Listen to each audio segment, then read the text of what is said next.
கள்ளிருக்கும் தாமரையை கையணைக்கும் மான்பிரையை உள்ளிருக்கும் நாடி எங்கும் முந்தன் உயிர்தான் இனி வரும் எந்த பிறவியிலும்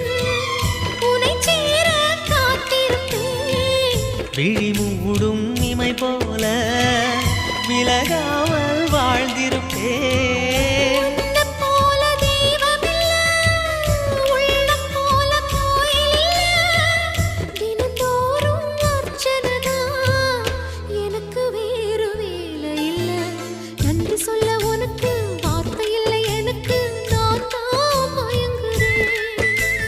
என்னுடைய மனச தந்து விட்ட பிறகும் ஏம்மா கலங்குற